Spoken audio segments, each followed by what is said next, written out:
Class में किया है वो प्लेस वैल्यू के बारे में बात किया, प्लेस वैल्यू चार्ट के बारे में। प्लेस वैल्यू चार्ट एक ऐसा टेबल है जिससे हमें एक अंक की, एक डिजिट की वैल्यू पता लगती है बेस्ड उसकी एक नंबर के अंदर पोजीशन क्या है। तो ये हमारे लिए बहुत ही यूज़फुल है। सपोज मेरे पास एक नंबर है 563 और दूसरा नंबर है 652, तो मेरे को अगर इसमें 5 की प्लेस वैल्यू, दोनों नंबरों में 5 की जो वैल्यू है वो अलग है क्योंकि दोनों नंबरों में उसकी पोजीशन अलग है। एक नंबर में वो 500 की पोजीशन पे पड़ा हुआ है, 100 की पोजीशन पे पड़ा हुआ है, दूसरा जो है वो इस पे टेंस की पोजीशन पे पड़ा हुआ है। तो प्लेस वैल्यू चार्ट कैसे होता है? प्लेस वैल्यू चार्ट में जैसे कोई भी नंबर है तो हम एक्सट्रीम राइट से शुरू करते हैं। राइट पे फर्स्ट पोजीशन वंस की होती है, उसको यूनिट पोजीशन भी कहा जाता है, हिंदी में इकाई की पोजीशन कहा जाता है। नेक्स्ट टेंस है जो हिंदी में शायद दशक की पोजीशन है। उसके बाद 100, हंड्रेड्स विच इज़ कॉल्ड सैकड़ा इन हिंदी, फिर 1000 हज़ार, फिर 10,000 10,000, उसके बाद लाख, आई थिंक लाख को तो लाख ही बोलते हैं, 10 लाख, करोड़, 10 करोड़। तो ये 9 पोजीशंस हैं हमारी।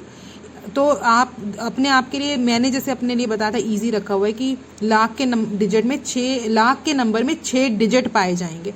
तो ये चीज़ें अगर आप थोड़ी सी अपने लिए लर्न कर लोगे तो आप फटाफट से नंबर के बारे में बता सकते हो। जब भी आपको नंबर को उसकी वैल्यू बतानी है तो आप काउंट कर सकते हो किस पोजीशन पे पड़ा है, तो फटाफट से आप बता सकते हो। छठी पोजीशन पे पड़ा है तो ये लाख का है, 6 जो है वो 6 लाख है। अगर वो 5वीं पोजीशन पे पड़ा है तो वो 10,000 की पोजीशन पे पड़ा है। तो प्लेस वैल्यू टेबल में 1, 10, 100, 1000, 10,000, लाख, 10 लाख, करोड़ और 10 करोड़, ये है हमारा Indian value system. Indian value system में जो इस तरीके से बोला जाता है। इसके अलावा है एक international value system. International value system में जो सेम हमारे ये हैं वैल्यूज़ वो डिफरेंटली बोली जाती हैं। उसमें इन्होंने क्या यूज़ करते हैं, ये 1000 तक तो सेम रखते हैं अपनी, लेकिन उसके बाद जो हम जिसको लाख बोलते हैं उसको ये लोग 100,000 बोलते हैं। इंटरनेशनल सिस्टम में लाख नहीं जानते लोग, तो इंटरनेशनल सिस्टम बोला जाता है। और उसके अलावा एक सेकेंड,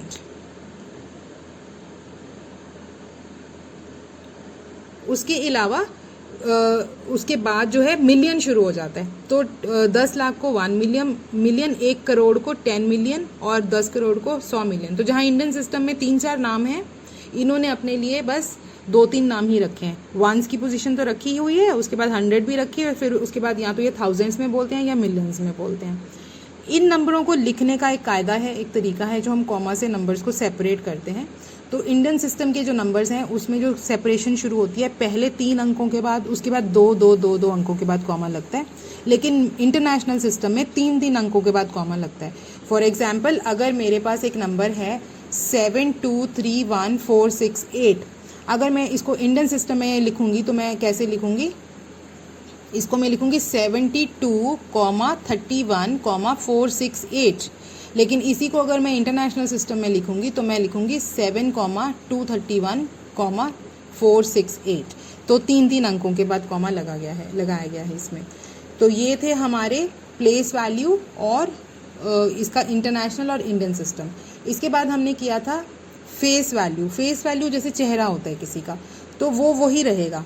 सपोज हमारे पास कोई भी नंबर है तो उसकी हम ये नहीं कहते कि अगर वो 500 है तो 5 उसकी अब 500 वैल्यू है। अगर मैं फेस वैल्यू का क्वेश्चन पूछूंगी तो जो वो खुद है, जैसे मैं हूँ, अगर मैं अभी कुर्सी पे बैठी हूँ तो कौन बैठी हूँ? मैम कुर्सी पे बैठे हैं। अगर मैं दूसरे ड्राइंग किचन में चली गई तो कौन गया? मैं ही गई हूँ। तो ये नहीं होगा कि अब 100 चला गया या अब 10 चला गया। It remains the same as that number is. तो 500 में भी अगर आपको फेस वैल्यू का क्वेश्चन आएगा, what is the face value of 5 in 500, तब भी आपका आंसर होगा सीधा 5। आंख मीच के आप ये जवाब दे सकते हैं। अगर पूछा जाता है 50 में 5 की फेस वैल्यू क्या है, तो फिर भी वो सेम रहेगी, बस प्लेस वैल्यू इसकी डिफरेंट होएगी। और प्लेस वैल्यू के लिए 2 तरीके से बात की जाती है। एक तो इसकी पोजीशन पूछी जाती है, किस पोजीशन पे। अगर क्वेश्चन आपको है कि what is the place of number 5 इन 563, तो आप बोलोगे 500, मतलब 5 किस पोजीशन पे पड़ा है? 100s पे। लेकिन उसकी वैल्यू क्या है? तो वो 500 है। तो इस तरीके से 2 ढंग से आपको आंसर से चॉइस हो जाएगी कि क्वेश्चन में कहीं पे तो ये आंसर्स होंगे कि 5 जो है वो 10, 100, 1000 पोजीशन पे पड़ा है, या कहीं पे क्वेश्चन का आंसर होगा वैल्यू जो है उसकी 500 है कि 50 है कि 5000 है, तो उस बेस पे जिस तरीके का आंसर है उसी हिसाब से आप अपना आंसर सिलेक्ट करोगे कि उसकी जगह की सिर्फ बात हुई है या उसकी वैल्यू की भी बात हुई है, उसकी कीमत कितनी है। इसके बाद हमने एक चीज़ करी थी आज, वो है एक्सपैंडेड फॉर्म ऑफ नंबर्स। तो एक्सपैंडेड फॉर्म क्या है, किसी भी नंबर को हम एक्सपैंड करके लिखते हैं उसको एक्सपैंडेड फॉर्म की कहा जाता है। और अगर हम उसी नंबर को जोड़ के लिखने के लिए बोला जाता है, एक नंबर में बताने के लिए दिया जाता है, तो फिर हम उसको न्यूमेरिकल फॉर्म में लिखते हैं, एक्सपैंडेड फॉर्म में दी गई होती है। इस केस में मैथ्स के डिजिट ही यूज़ होते हैं, कोई और लैंग्वेज मतलब इंग्लिश लेटर नहीं यूज़ होते। आपका जो नंबर होगा वो एक्सपैंडेड फॉर्म में भी मैथ के नंबर होंगे और आंसर में भी उसके न्यूमेरिकल फॉर्म में तो होंगे मैथ के नंबर। फॉर एग्जाम्पल अगर मेरे पास नंबर है 13548, 13,548, आई थिंक 48 ही कहते हैं इसको, या 13,548, तो इसके लिए आप इसको कैसे लिखेंगे, 1 जो है वो 10,000 की पोजीशन पे है, तो 10,000 प्लस 3,000 प्लस 500 प्लस 40 प्लस 8, ये लिखा गया है एक्सपैंडेड फॉर्म इसका। और इसी तरीके से अगर अब हमारे पास कोई नंबर है जो हमें एक्सपैंडेड फॉर्म में दिया गया है तो उसको हमें नंबर में लिखना होता है। तो एक्सपैंडेड फॉर्म, सपोज मेरे पास एक नंबर दिया गया है 5,000 प्लस 900 प्लस 70 प्लस 5, और मुझे पूछा गया है कि इसको आप नंबर फॉर्म में लिखो, तो इसका नंबर क्या बनेगा 5975। ऑडियो को रिपीट करके सुनने से आपको समझ आ जाएगी कि क्या बात की गई है। इसके अलावा लास्ट चीज़ जो हमने की है वो है राइटिंग इन वर्ड्स और राइटिंग इन नंबर्स। तो क्वेश्चंस वही जैसे स्टूडेंट ने पूछा भी था, ये क्या चीज़ है, to write the number in words, और वर्ड्स में दिया गया है तो write that number in numbers, numericals. तो यही वाला हम नंबर ले लेते हैं 13548। अब इसको मेरे को वर्ड्स में लिखना है तो मैं इसमें लिखूंगी 1 जो है सबसे पहले वो मेरा 10,000 है, तो 10,000 या 10 नहीं सॉरी मैं 13,000 से यूज़ करूँगी, 13,548। और एक दो एग्जांपल्स कर लेती हूँ, उनको सुन के आपकी क्लैरिटी हो जाएगी। नंबर है मेरे पास 890, तो इसको मैं कैसे बोलूँगी 890 या 890, एंड भी मैं लगा सकती हूँ, नहीं भी लगाऊंगी तो भी चलेगा। नंबर है 3700, इसको मैं लिखूंगी 3700, या इसको मैं लिख सकती हूँ 3700, दोनों तरीके ठीक हैं। 37 को इकट्ठे भी बोल सकती हूँ, तो आपको जो तरीका ठीक लगता है आप एक तरीका लर्न कर लो। 3700 आप ऐसे बोल सकते हो। उसके बाद 10,000 वाले नंबर है ना, वो हम इकट्ठे बोलेंगे। जैसे कि अगर नंबर है ना 98100, तो मैं इसको 9, 10,000, 8,000 एंड 100 नहीं बोलूँगी, इसको 10,000 वाले नंबर्स को मैं इकट्ठे बोलूँगी 98,100। अगर सिर्फ 8100 रहेगा उसको मैं बोलूँगी 8,100, या उसको मैं 8100 भी बोल सकती हूँ। लेकिन आप अभी के लिए ये याद रखो कि अगर सिंगल नंबर है तो वो तो आपको बताना है नंबर 2, इंग्लिश लेटर्स में लिखना है TWO2 अगर राइट इन वर्ड्स है। अगर आपके पास नंबर 12 है तो वो भी हम गिनती हमने लर्न कर रखी है 20 तक, मतलब 19, 20, उसके बाद हम करते हैं 21, 22 नंबर्स को लर्न जब करते हैं राइटिंग इन लेटर्स। तो 1 ONE1 to TWO2, THRRE3, FOUR4, FIVE5, SIX6, SEVEN7, EIGHT8, NINE9, TEN10। इसी तरीके से 11, 12, 13, 14, 15, 16, 17, 18, 19, 20 यहाँ तक फिक्स नंबर नेम्स हैं। इन नंबर्स के लिए यही एक ही नंबर, अगर 11 लिखा है आपको राइट इन वर्ड्स तो आपको 11 ही लिखना है। लेकिन 20 के बाद 21 वहाँ से फिर ये शुरू हो जाता है 20 और 1, 20 और 2। 21 को हम लिखते हैं TWENTY 20 और ONE1 दोनों साथ लिखेंगे 22, 23, 24, 25, 26, दो नाम है। फिर 31, 32, 33, ऐसे ही 41, 42, 43 सो ऑन, 91, 92, 93। फिर आ जाता है 100 के लिए एक नाम रखा गया है HUNDRED 100। तो ये इस ढंग से है। उसके बाद 101, 102, 103, 104, 105, 106, 107, तो उसको कैसे लिखते हैं HUNDRED, उसके बाद SEVEN, इस तरीके से 111, HUNDRED, उसके बाद ELEVEN 11, सारा ऐसे ही चलेगा। 117, 184, तो 3 अंक आने लग गए। HUNDRED EIGHT FOUR, इस तरीके से इन नंबर्स को लिखा जाता है। बहुत से स्टूडेंट्स को तो शायद आता होगा, बाकी जो है इनको गूगल से भी थोड़ा थोड़ा आप करके कर सकते हो, और ये बड़ी आसानी से हमारे जहन में बैठ जाता है, इससे घबराना नहीं है आप लोगों को। तो लेकिन जब हम 1000 के ऊपर 10,000 का नंबर आ जाता है तो फिर हम उनको इकट्ठा बोलते हैं। फॉर एग्जाम्पल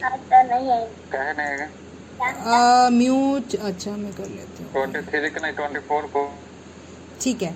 अभी अब जैसे मैं नंबर ले रही हूँ हमारा 19181, तो अब ये जो है ना 19, इसको इकट्ठा बोला जाएगा 19,181। अगर यहीं पे होगा 25181 तो अभी भी 25,181। मैं ऐसे नहीं बोलूँगी 2 10,000 5,008, इनको इकट्ठा। इसी तरह से जब अगर हमारे पास लाख का नंबर आ जाएगा तो उसको भी मैं, अगर है मेरे पास नंबर, मैं कर लेती हूँ 6547851, अगर मेरे पास है 657,853 तो इसको मैं बोलूँगी 6,57,853। और अगर यही मेरे नंबर में एक और बढ़ा देती हूँ 1657,853, तो अब मैं इसको बोलूँगी 16,57,853। अच्छा, अब अगर इस नंबर को मैं कर देती हूँ 10,57,853, तो अब इसमें क्या है 10,57,853, तो 10,57,853। इस तरीके से इनको लिखा जाएगा। होमवर्क शीट से आपकी प्रैक्टिस जो है वो हो जाएगी इन चीज़ों के लिए। सो ये था। और विपरीत इसकी क्या सिचुएशन रहेगी, आपको नंबर नेम दिया गया है और आपको उसका वो बताना है कि इसको क्या नंबर्स में कैसे लिखता है। अगर मैं बोलूँ 2070, तो अब आपको बिल्कुल ध्यान देना है 2070 मतलब 2 कहाँ पे है, 1000 की पोजीशन पे, 70 100 की पोजीशन पे कुछ है ही नहीं, तो वहाँ पे क्या लगेगा 0। 7 किस पोजीशन पे, टेंस पे, तो वहाँ पे लगेगा 7। वंस की पोजीशन पे क्या पड़ा है, फिर से 0, कुछ भी नहीं है, 70 खाली पड़ा है वंस की पोजीशन, तो ये नंबर लिखा है, आप इसको लिखोगे 2070। अगर यही नंबर मैं आपको बोलूँ 2078, तब अब फिर से 2 तो है 1000 की पोजीशन पे, 100 पे कुछ भी नहीं है, 2 के बाद आएगा 0, उसके बाद आएगा 7, उसके बाद आएगा 8, क्योंकि 78 है।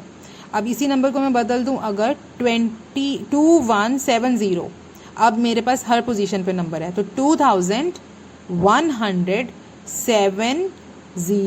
2170 बिकॉज वंस की पोजीशन पे कोई नंबर नहीं है।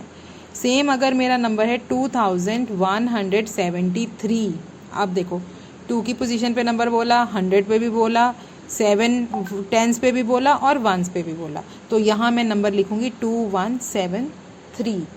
आई होप इससे आपको थोड़ा बहुत क्लियर होगा। बार बार ऑडियो सुनिए, जिसको नहीं समझ आता मुझे वो पर्सनल में भेज सकते हो, अपना मैसेज भेजना बेटा, ऑडियो नोट भेज देना या रिटन मैसेज भेज देना, मेरी पूरी कोशिश रहेगी कि सबको रिप्लाई कर सकूं। और ये ऑडियो नोट जो है मैं एक स्टूडेंट को भेज रही हूँ, let me send it to Ajaz. Ajaz आप सबको भेजोगे, कैसे करोगे? हाँ चलो आज का ग्रुप में डाल देती हूँ, बार बार डालना नहीं है मुझे, आज लास्ट है भाई, कल का प्लीज़ ट्राई करो कैसे करना है, नहीं तो ये वाली लास्ट वाली ऑडियो जो मैं नट शेल करती हूँ।